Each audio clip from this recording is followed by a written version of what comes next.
mensajeros del Señor Jesucristo, como lo vamos a ver a lo largo de la enseñanza, en diferentes escenarios donde el Señor nos ha puesto. Amén. Permítanme iniciar con un comentario que nos ayude a entender un llamado a la acción, que es lo que tenemos en esta porción de las Escrituras. Miren, dentro de esa misma pérdida o desvanecimiento, digámoslo de alguna forma, de nuestra identidad como cristianos, que hemos venido tratando a lo largo de esta serie, también hemos descuidado nuestro llamado a ser siervos, a ser mensajeros del Señor Jesucristo, para llevar y para proyectar el mensaje de salvación. En eso también hemos perdido nuestra identidad. Porque miren, ser salvos por la obra de Cristo es un mensaje realmente poderoso, pero no todos los creyentes han asimilado ni el poder del mensaje ni el llamado a transmitirlo. Sabemos que es un super mensaje que ha transformado nuestras vidas y sigue procesando nuestras vidas, pero pareciera ser que no hemos entendido, no hemos asimilado, hombre, de que así como es poderoso para nosotros, también es poderoso para otros. Y entonces ni lo hablamos, ni lo proclamamos, ni tampoco lo proyectamos. Hay una famosa frase por ahí que dice: el mal triunfa cuando los buenos no hacen nada. El mal triunfa cuando los buenos no hacen nada. Y se podría decir que el mundo como tal está como está espiritualmente, porque la voz del Evangelio y porque sus mensajeros poco a poco se ha venido acallando. Y cuando hablo de la voz del Evangelio y la voz de sus mensajeros, no solo me estoy refiriendo a pastores y predicadores o evangelistas en particular, sino a todos nosotros, mis amados hermanos, como iglesia. Así es que nos preguntamos, ¿pero por qué el mundo está como está? ¿Usted no se ha hecho esa pregunta? Cada vez va como de mal en peor, cada vez los estándares éticos, morales y espirituales están más a ras de piso, más por debajo, ¿no es cierto? Nos preguntamos por qué, y la respuesta tal vez esté en nosotros mismos, porque los que conocemos la verdad hemos dejado de proclamarla. Entonces, para acuñar y ampliar un poco la frase que estaba mencionando, el mal triunfa cuando los buenos no hacen nada, hermanos. Entonces no nos sorprenda que el mal cada día se fortalezca más, avance más rampante el mal, el pecado, la maldad, si es que realmente nosotros tampoco estamos haciendo lo que en verdad nos corresponde hacer. Entonces esa tal vez puede ser una buena pregunta para eso, una buena respuesta, para esa pregunta que constantemente nos estamos haciendo: ¿por qué el mal está multiplicándose tanto? Entonces, ¿sí estamos haciendo nosotros la parte que nos corresponde, el bien? Y Pablo conocía esta realidad muy de primera mano. Por tanto, él se toma entonces el trabajo, poniéndose a sí mismo como ejemplo, para darnos, digámoslo, cátedra de lo que son las marcas o lo que deberían de ser las buenas características de un buen mensaje y de un buen mensajero del Evangelio de Cristo Jesús. Quiero animarlos entonces a que me acompañen en sus Biblias o en las pantallas a lo que nos dice Pablo en su carta a los Efesios capítulo 3. Vamos avanzando entonces en esta serie expositiva. Los versículos del 1 al 13, dice la Nueva Biblia de las Américas: por esta causa yo, Pablo, prisionero de Cristo Jesús, por amor de ustedes los gentiles, si en verdad han oído de la dispensación de la gracia de Dios que me fue dada para ustedes, que por revelación me fue dado a conocer el misterio, tal como antes les escribí brevemente, en vista de lo cual, leyendo, podrán entender mi comprensión del misterio de Cristo, que en otras generaciones no se dio a conocer a los hijos de los hombres, como ahora ha sido revelado a sus santos apóstoles y profetas por el Espíritu, a saber, que los gentiles son coherederos y miembros del mismo cuerpo, participando igualmente de la promesa en Cristo Jesús mediante el Evangelio. Es de este Evangelio que fui hecho ministro conforme al don de la gracia de Dios que se me ha concedido según la eficacia de su poder.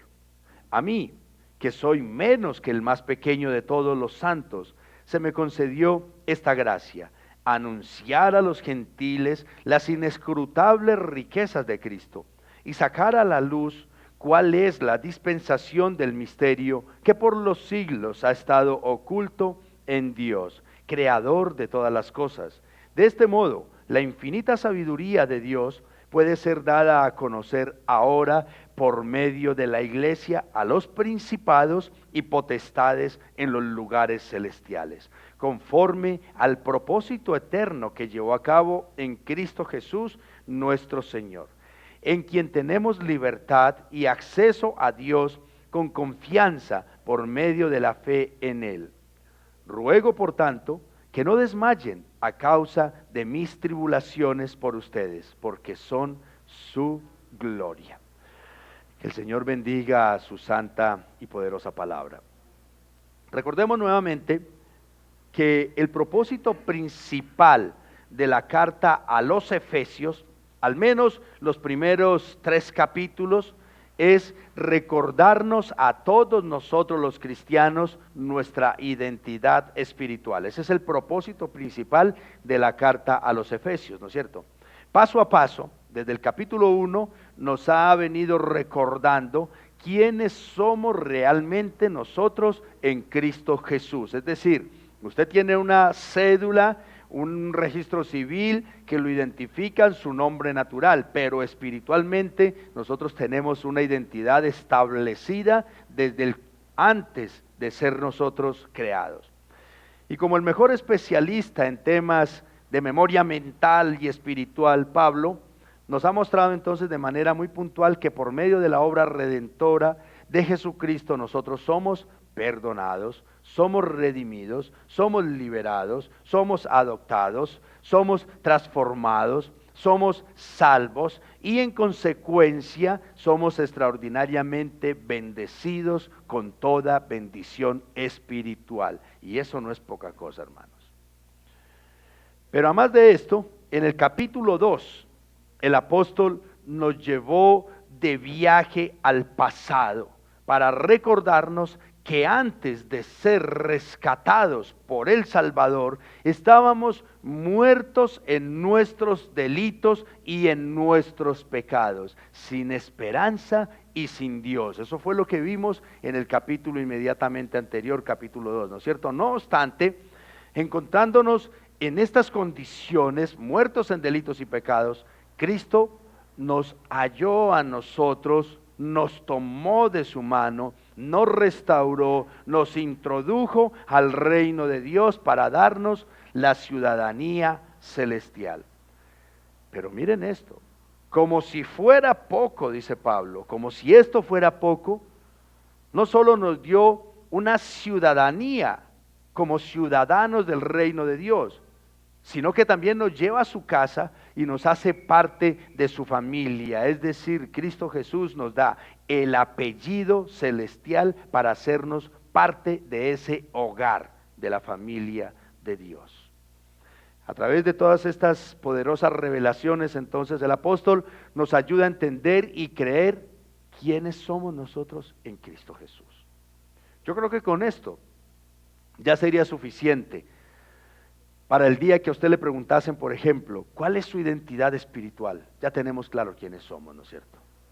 ¿Por qué? Porque el Señor nos ha hecho parte de su familia, nos ha hecho ciudadanos de su reino y nos ha colmado de bendiciones, de derechos y obviamente también de deberes.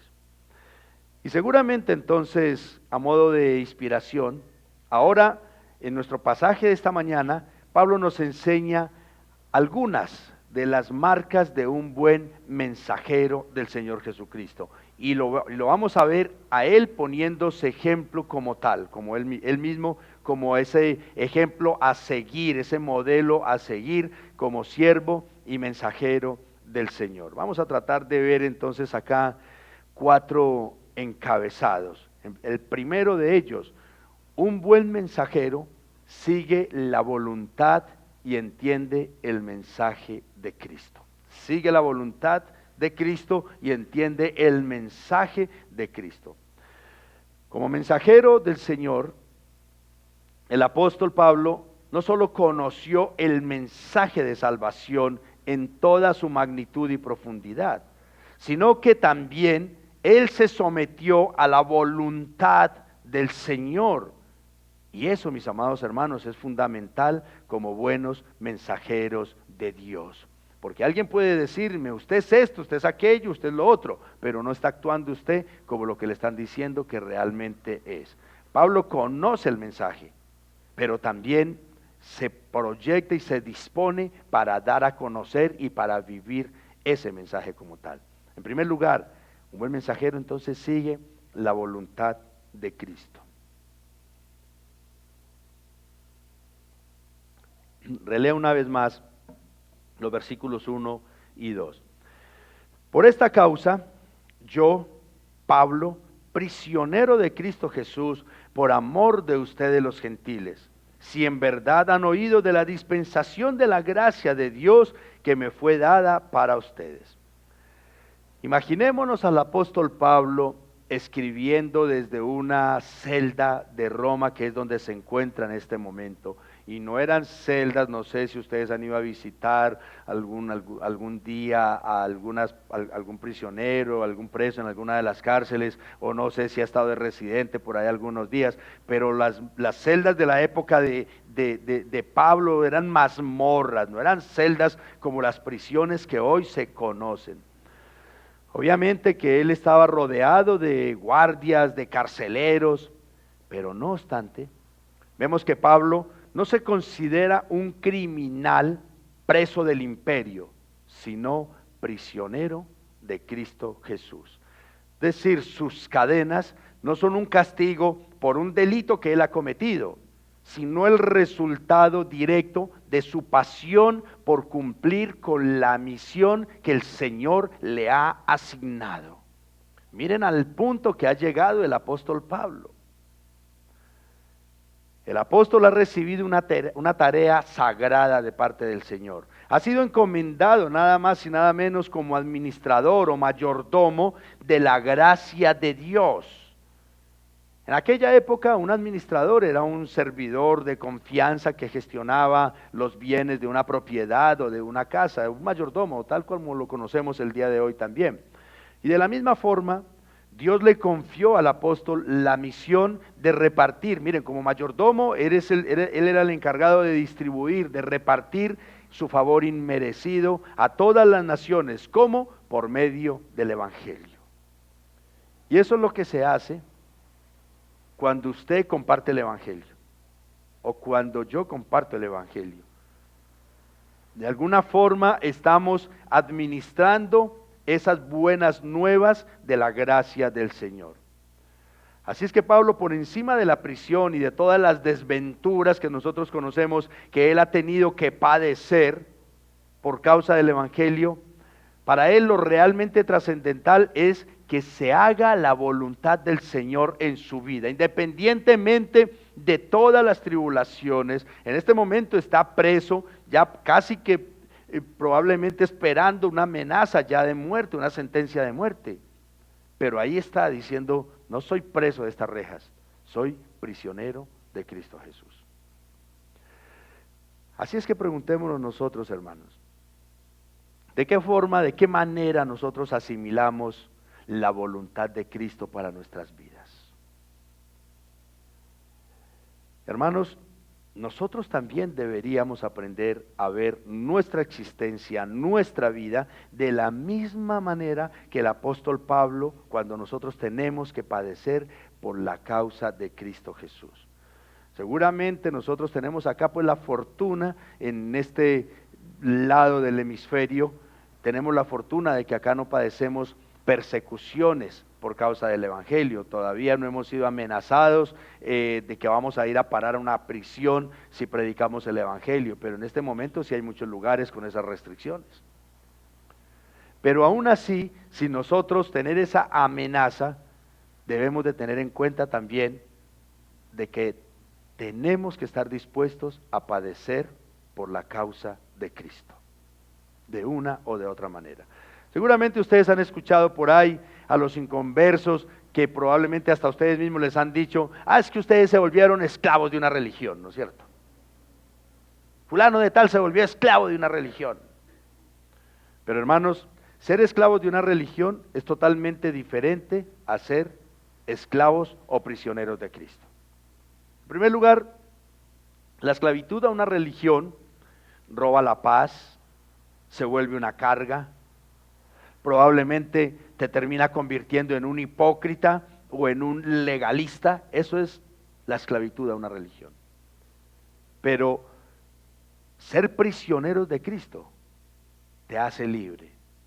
De hecho, esta es la gran paradoja del Evangelio, porque mientras que una persona se cree libre afuera en el mundo, realmente está esclava del pecado, porque el mundo no te pone límites, tú mismo te haces esclavo. Tú mismo sabes, buscas, defines de qué me voy a hacer esclavo. Algunos esclavos de las drogas, otros esclavos del licor, otros esclavos de la lujuria, del sexo, otros esclavos del dinero. Pero creyéndonos libres y teniendo esas libertades para tomar decisiones, nosotros escogemos. La única libertad que tenemos es para escoger quién me pone las cadenas para esclavizarme. Esa es la libertad del mundo. Pero alguien que es prisionero de Cristo es libre de las ataduras destructivas del mal. ¿Por qué? Porque está cubierto de la gracia del Salvador, que es la que lo sujeta con su amor, con su bondad, con su esperanza, con su pureza y con su poder. Soy esclavo de Cristo. Y seguramente a los creyentes que hay acá, uno esperaría que a todos les ha pasado de que en algún momento algo me ha llamado la atención, una tentación. Algo me está tentando y he estado a punto de caer en esa tentación, de cederle a esa tentación. Pero el Espíritu Santo obra en tu conciencia y te dice, hey, no, tú eres esclavo, tú eres prisionero de Cristo. Tú no puedes tomar esas decisiones. Eso es ser esclavo de Cristo. Así como aquel que se esclavizó de las cosas del mundo, quiere dejar sus cadenas en algún momento, pero sencillamente lo intento, lo quiero, pero no puedo. Porque es esclavo. Y Pablo dice acá, no, esta gente cree que me tiene prisionero ellos, pero en realidad yo soy prisionero de Cristo. Lo que tengo una limitación física, natural, que son estos barrotes, estas cadenas, pero soy libre en Cristo Jesús. Soy libre en Cristo Jesús. Hermanos, independientemente de las pruebas, de las dificultades y de los diferentes escenarios que cada quien tengamos que vivir, escucha esto, si tú eres prisionero de Cristo, eres una persona extraordinariamente bendecida, porque así se hace la voluntad de Dios en tu vida. Cuando tú eres prisionero de Cristo, ahí se está haciendo la voluntad de Dios. ¿Y saben por qué, hermanos? Porque vale más ser esclavo de aquel que me da libertad que ser libre en un mundo que cada vez me esclaviza más. Esa es la gran paradoja del Evangelio, mis amados hermanos. Así es que nosotros escogemos de quién nos hacemos prisioneros, de quién nos hacemos esclavos, o del mundo y sus cadenas, o de Cristo Jesús y la libertad que Él me brinda para ser realmente renovado y transformado. Amén. En segundo lugar, otra característica es que un buen mensajero del Señor entiende el mensaje de Cristo. Dicen los versículos del 3 al 6, que por revelación me fue dado a conocer el misterio, tal como antes les escribí brevemente, en vista de lo cual, leyendo, podrán entender mi comprensión del misterio de Cristo, que en otras generaciones no se dio a conocer a los hijos de los hombres, como ahora ha sido revelado a sus santos apóstoles y profetas por el Espíritu, a saber que los gentiles son coherederos y miembros del mismo cuerpo, participando igualmente de la promesa en Cristo Jesús mediante el Evangelio.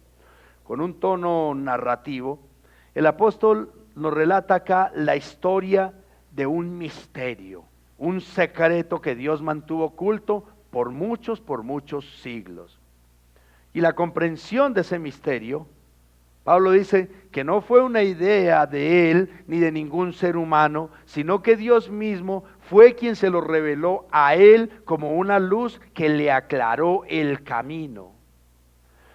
Por allá en el capítulo 1, Pablo había dado algunas pistas de ese misterio, pero ahora aquí en el capítulo 3, el apóstol desea que todos entiendan, perciban la profundidad de lo que él ha llegado a comprender a través del Evangelio.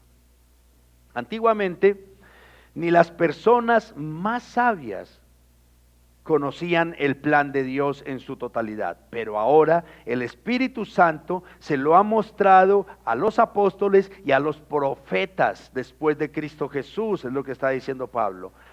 El asombroso secreto es que la invitación de Dios es para todo el mundo. En la antigüedad, antes de Cristo, las diferentes culturas buscaban sus propios dioses. ¿Para qué? Para que ellos sentirse protegidos, para sentirse guiados, para sentirse acompañados. Pero ahora, después de la venida de Cristo, viene la revelación de ese gran misterio. ¿Y qué es? Que Dios, por medio de Cristo, ha abierto las puertas para que todos esos otros que andaban buscando dioses por el mundo, ahora se puedan escampar bajo la cobertura y la sombra de las alas del Dios verdadero todopoderoso, por medio de la fe en Cristo Jesús.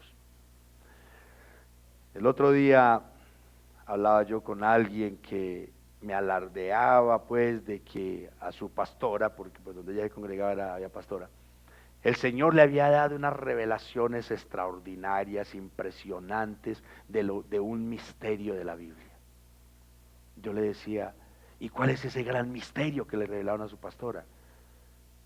Y esta persona me decía, era el misterio este del que habla Pablo, el misterio. Y esa persona no había leído bien las escrituras, estaba convencida de que eran cosas extrañas, cosas de otros mundos, cosas quién sabe de dónde. Ese era el gran misterio que a su pastora supuestamente se le había sido revelado. Sin embargo, mis amados, el misterio, no hay necesidad de nosotros buscarlo por otros lados, sino a través de la bendita palabra del Señor.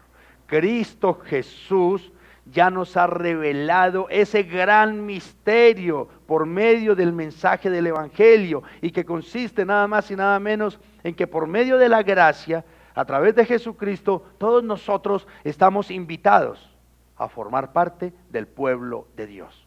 Ese es el gran misterio. Y para conocer ese misterio del Señor no se necesita que nosotros vayamos a buscar revelaciones extrañas donde gente extraña también.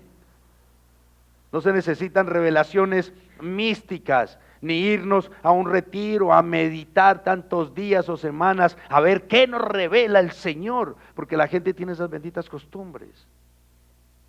Nos vamos para un encuentro, para un retiro, y entonces allá a ver qué nos revela el Señor. No, hermanos. Por lejos que vayamos, llevemos una Biblia, porque ahí está toda la revelación. Lo único que se necesita, hermanos, es creer lo que ya ha sido revelado por medio de Jesucristo. De que usted puede ser salvo, de que usted puede ser perdonado, de que usted puede ser libre, de que usted puede ser transformado por la fe en Cristo Jesús. ¿Qué otra cosa más grande y más maravillosa queremos nosotros escuchar, hermanos? Y esa es la labor de un buen siervo del Señor, mis amados. Estar convencidos de la obra y del mensaje de Cristo Jesús. Eso es todo lo que nosotros necesitamos para ser buenos mensajeros.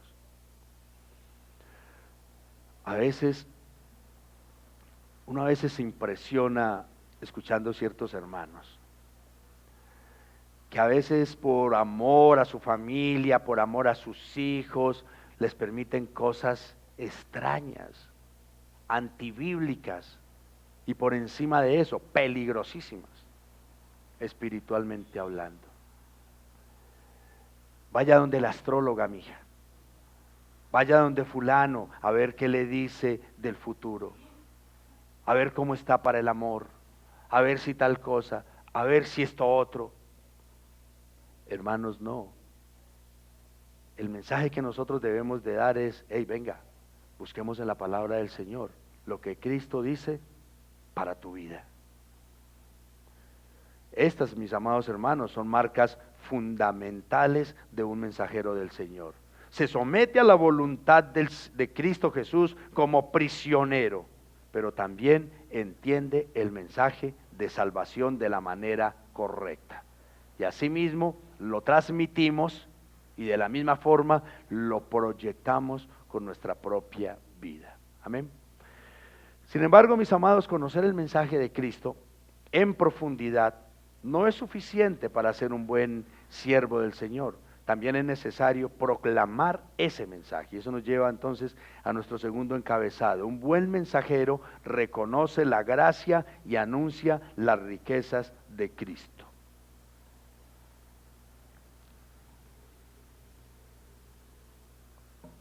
Primeramente veamos que reconoce la abundante gracia del Señor. Versículos 7 y 8. Es de este evangelio que fui hecho ministro, conforme al don de la gracia de Dios que se me ha concedido según la eficacia de su poder. A mí, que soy menos que el más pequeño de todos los santos, se me concedió esta gracia: anunciar a los gentiles las inescrutables riquezas de Cristo Jesús. A modo muy personal, Pablo comparte con su audiencia, con sus lectores, que Dios, por su pura bondad, lo ha convertido a él en un servidor de su mensaje de salvación.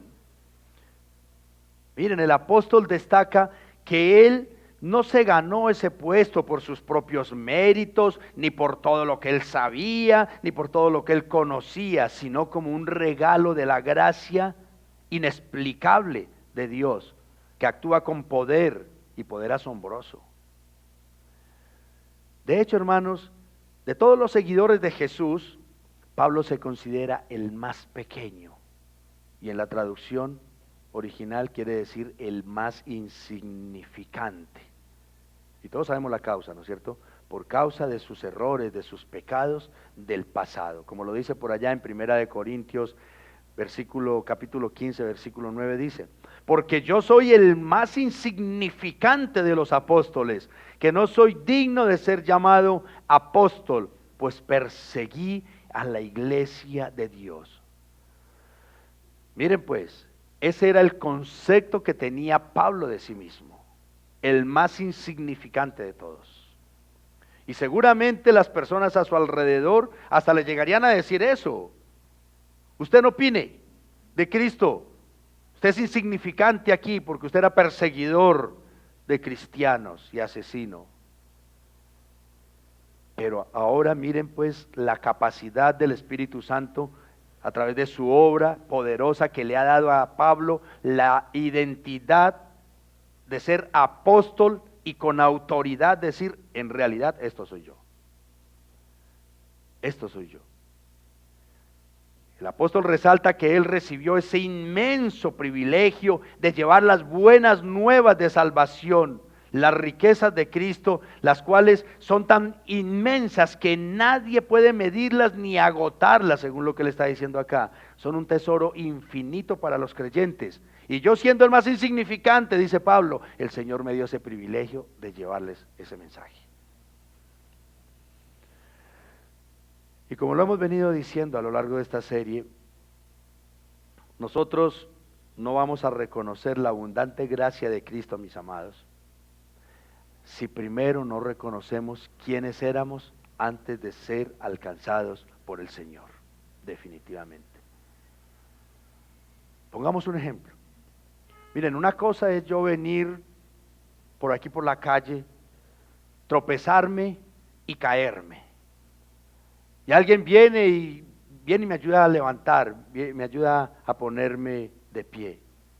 Pero otra cosa es yo ir por el río Medellín en una de esas tempestades cuando está a tope, full, crecido, con toda su bravura y su potencia, arrastrando palos y de todo, y yo caerme ahí. Y que cuando esté en las últimas alguien se tire a rescatarme. Eso es otra cosa muy diferente. Yo creo que uno no se olvida, hermanos, de ese gesto y de esa persona, que a una costa de su propia vida se lanzó a ayudarme cuando yo ya no tenía esperanza. Eso es otra cosa, ¿no es cierto? Y así estábamos nosotros sin Cristo, mis amados. No valíamos nada. Dice por ahí una ranchera, uno vale según lo que trae, pero para el mundo. En el mundo, en la esfera espiritual, hermanos, sin Cristo, no valemos nada, hermanos. Y el problema es que cuando el Señor nos llame a su presencia, que ya pasamos a otra esfera, allá no podemos llevar lo que traíamos acá por lo que valíamos. Allá valemos por lo que somos, en Cristo Jesús. El Señor nos ha salvado, nos ha colmado de sus inmensísimas e inagotables riquezas, siendo nosotros menos que nadie tal vez. Porque, amados, aunque no todos somos apóstoles como Pablo, ni todos somos pastores, ni todos somos predicadores, todos sí hemos sido llenos de la abundante gracia del Señor. ¿Para qué? Para que la proyectemos, para que la llevemos, hermanos. Porque en este momento seguramente hay mucha gente ahogándose en las bravas aguas del pecado. Y yo no sé de dónde el Señor nos ha rescatado a cada uno de nosotros, pero tú eres una persona que lleva una fortuna a tus espaldas y en tu corazón, hermano. Las riquezas de Cristo Jesús. Mira, como padre de familia, como esposo, como esposa, como amigo, como hermano, como familiar, como empleador, como empleado, si tú has sido alcanzado por la gracia del Señor, eres un portador de sus riquezas. Eres un portador de sus riquezas. Pero también Pablo nos dice que si somos portadores de riquezas, hay que anunciarlas en el versículo 9 y sacar a la luz cuál es la dispensación del misterio que por los siglos ha estado oculto en Dios, creador de todas las cosas. La gran tarea de Pablo era sacar a la luz y explicarles a todos el asombroso plan que Dios tenía guardado. Ese secreto no es una ocurrencia de último momento de Cristo ni de Pablo. No, hermanos, más bien es un misterio, como lo acaba de mencionar, que estuvo oculto por siglos en el corazón de Dios, el creador de todo lo que existe. Y Pablo le hace saber a sus lectores entonces que dentro de los planes de Dios estaba que por medio de la predicación, por medio del evangelismo, la gente viera con claridad cómo Dios ha decidido unir a personas de todas las naciones en una sola familia. Y aquí podríamos decir, de todas las culturas, de todos los estratos sociales, en una familia, que es la familia de Cristo.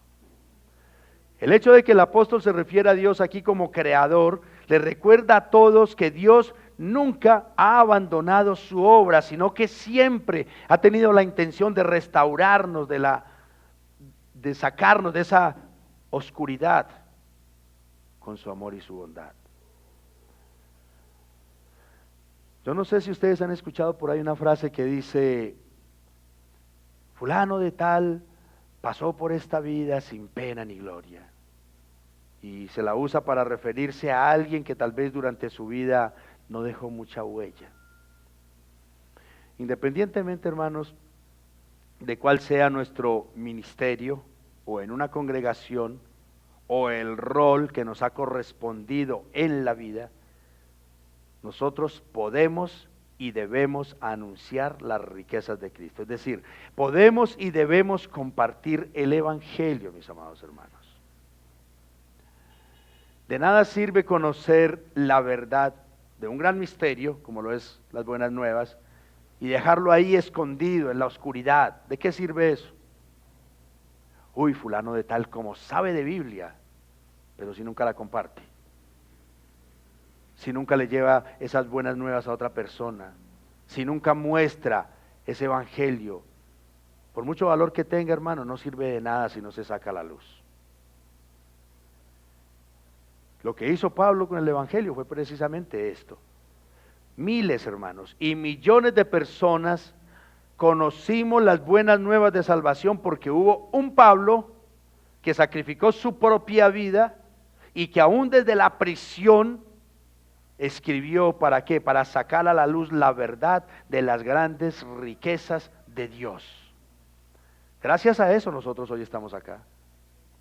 Gracias al esfuerzo, al sacrificio de un Pablo y de todos sus demás compañeros de causa en Cristo, que se expusieron hasta la muerte. Hoy nosotros conocemos la verdad.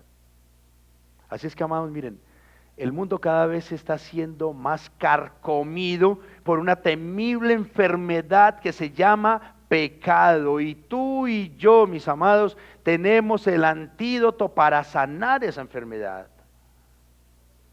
Así es que como buenos siervos del Señor, llevémosle la luz a aquellos que hoy viven en oscuridad, mis hermanos. Y no se te pase por la mente ahí decir, sí, yo voy a ahorrar a ver si algún día me voy para África a llevarle el evangelio a la gente necesitada allá. No, hermanos, no hay necesidad de que ahorre nada. Vaya y golpearle la casa al vecino, o golpéele la puerta al cuarto de sus hijos, golpéele la puerta de su familia.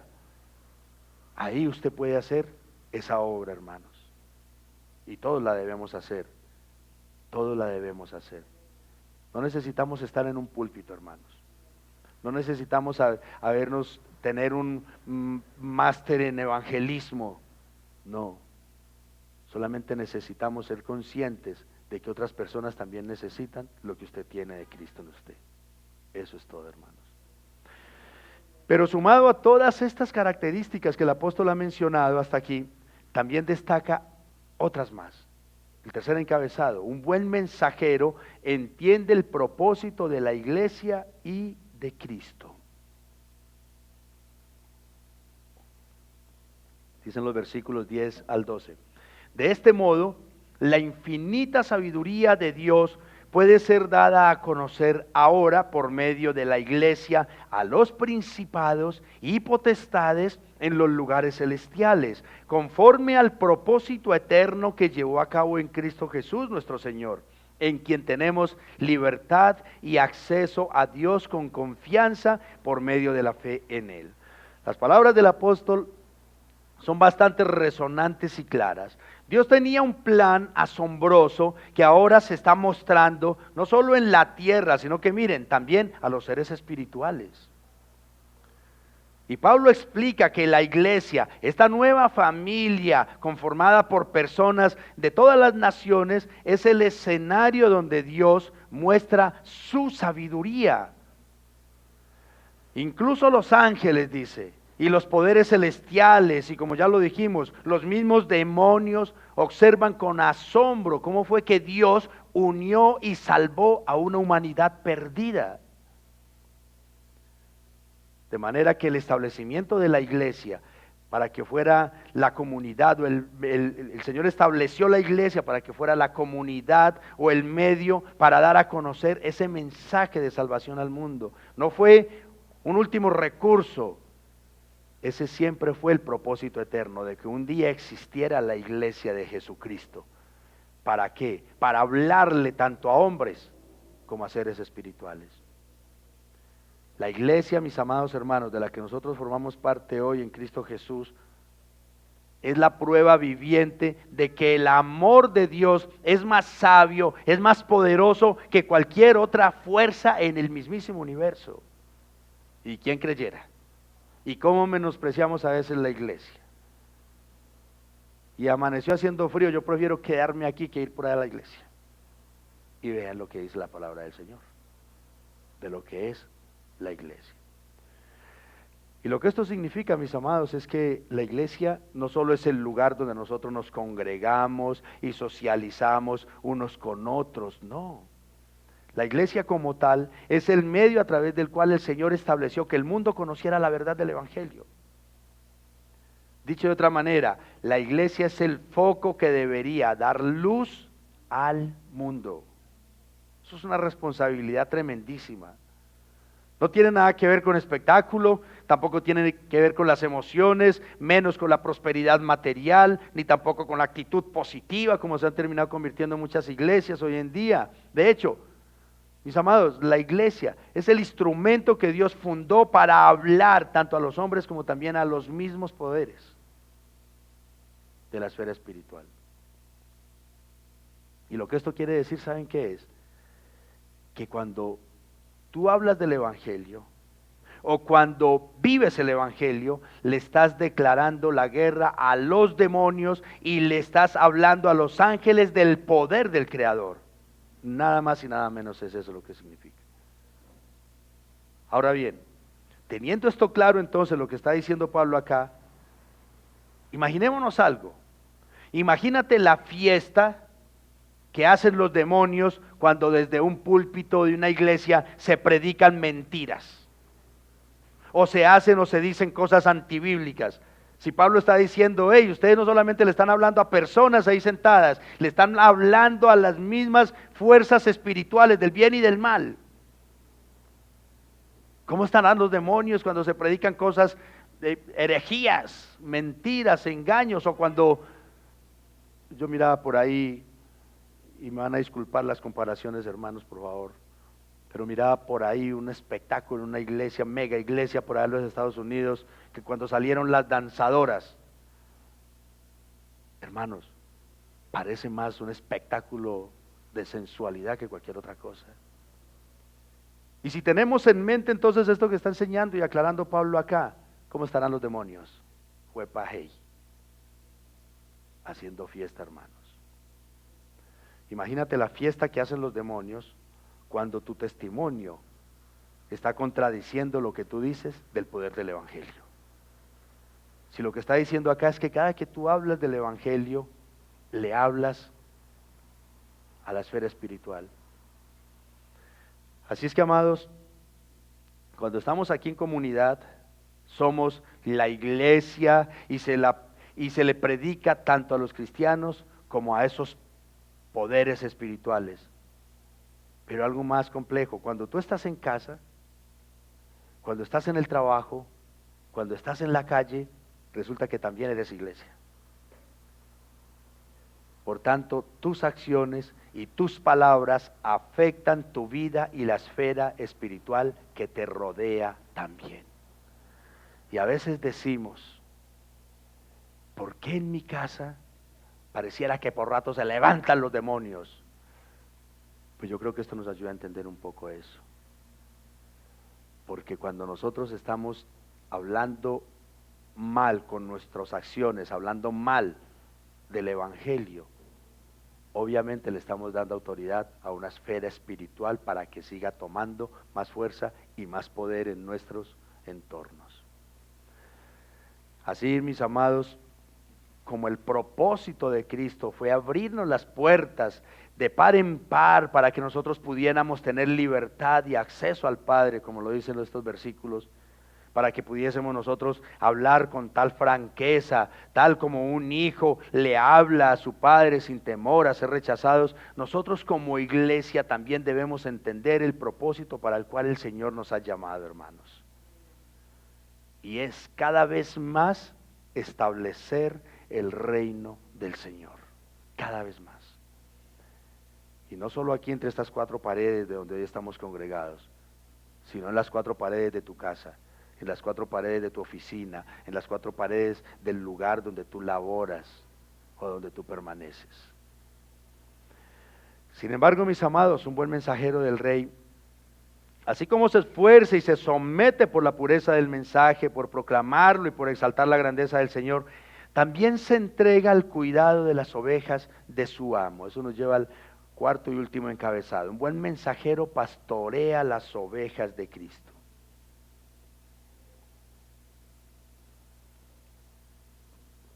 Dice el versículo 13. Ruego, por tanto, que no desmayen a causa de mis tribulaciones por ustedes, porque son su gloria. Pablo concluye esta sección con un pedido bastante especial, que sus amigos, que sus hermanos no se desanimen, que no pierdan el entusiasmo por verlo a él en una prisión por causa del evangelio. A Pablo le preocupa eso. Porque aunque él está pasando por sufrimientos, por dificultades, la causa final vale la pena, porque finalmente ellos fueron incluidos en el plan de Dios. ¿Gracias a qué? A la perseverancia de Pablo. Y lo más asombroso es que el apóstol no ve sus cadenas como una derrota, como una vergüenza, sino como la gloria de Dios delante de ellos. Su encarcelamiento es la prueba viviente de que el mensaje que recibieron es real y que Dios los valora tanto a ellos que permitió que su apóstol tuviese que sufrir de esta manera con tal de alcanzarlos. Esa es la lógica de Pablo. No se preocupen por mí, porque estoy acá en esta mazmorra, porque estoy encadenado, porque ya me van a condenar a muerte. No se preocupen por mí, den gloria a Dios, porque esta es la manifestación de que se hizo una buena tarea con ustedes. Y por esta razón, en lugar de sentirse entonces ellos derrotados, los efesios deberían de sentirse más bien honrados y fortalecidos, sabiendo que al igual que Jesús, el apóstol también estuvo dispuesto a entregar su propia vida y su libertad por el bien de ellos, hermanos. Yo no sé cuántos acá nos ponemos a pensar eso. Miren las paradojas de el prisma por el que los seres humanos muchas veces vemos las cosas. Vemos una guerra por allá en Irán y escucha uno decir a la gente: wow, qué aviones de guerra que tiene Estados Unidos. Wow, qué bombazos que lanzaron. Wow, esos misiles de los iraníes. Pero si han orado por las víctimas de todos esos aviones y de todos esos misiles. A veces no vemos eso. A veces sencillamente nos enfocamos en lo que nuestros ojos carnales, naturales ven. Y es lo que Pablo quiere que esta gente entienda. Hey, no se preocupen porque yo estoy preso. No se preocupen por mis sufrimientos, por mis dolores acá. No. Denle gracias a Dios de que estoy acá, porque les compartí el evangelio a ustedes. Y eso es lo que nosotros debemos de valorar, hermanos, cuando formamos parte del cuerpo de Cristo.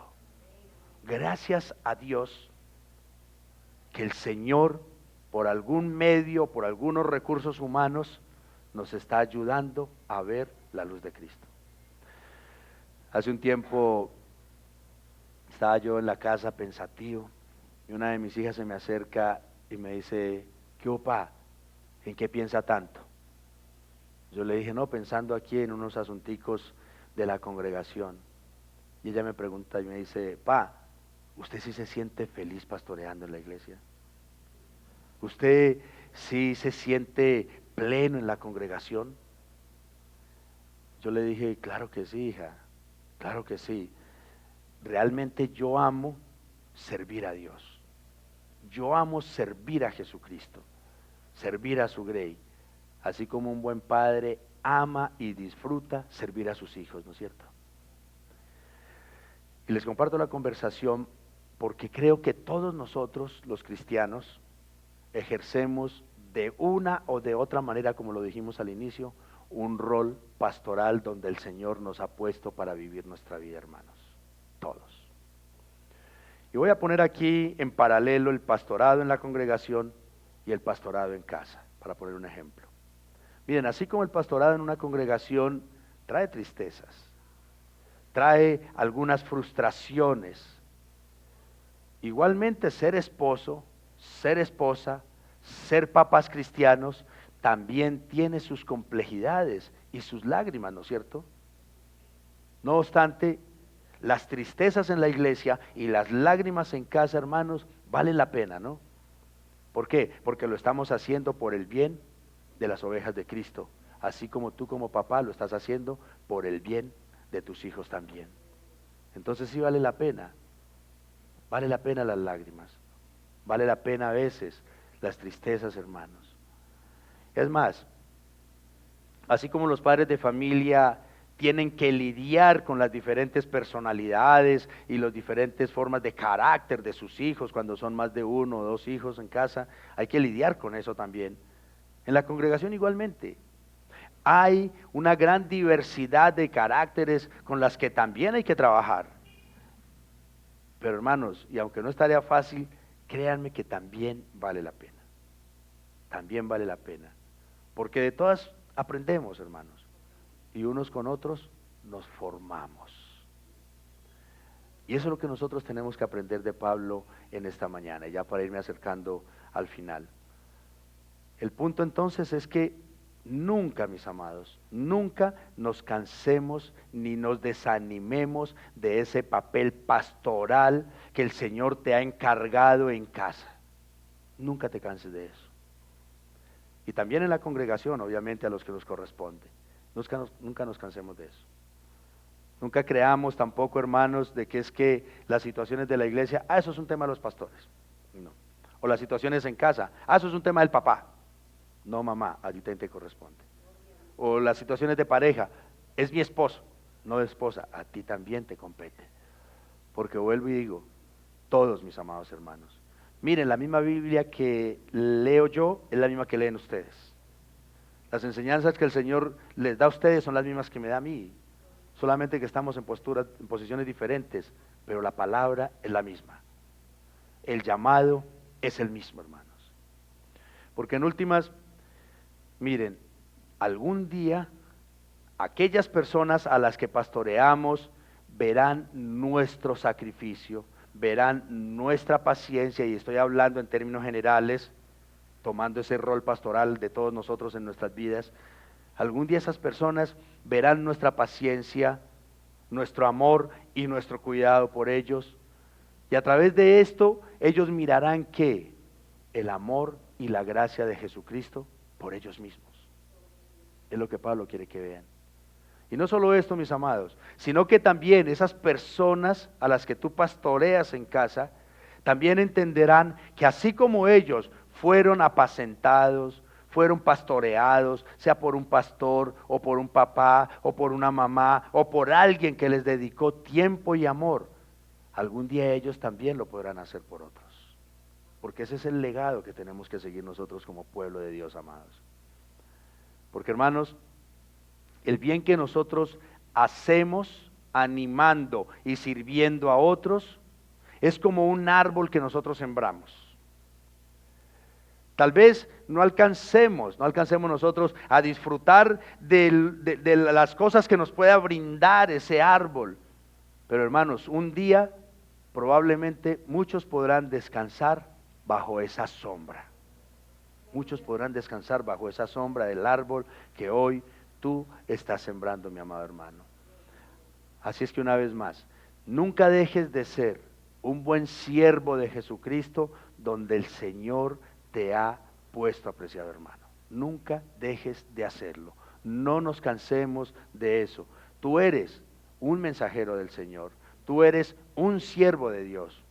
No sé si algún día todos estarán en un púlpito, pero lo que sí sé es que todos viven en una familia. Todos conformamos un hogar. Y ahí podemos nosotros ejercer ese llamado que el Señor nos ha hecho. A ser buenos mensajeros y a ser buenos siervos del Señor Jesucristo. Amén. Vamos a darle gracias a nuestro Padre Celestial, hermanos. Amadísimo Señor, en el nombre de Cristo Jesús, una vez más, Rey soberano y eterno,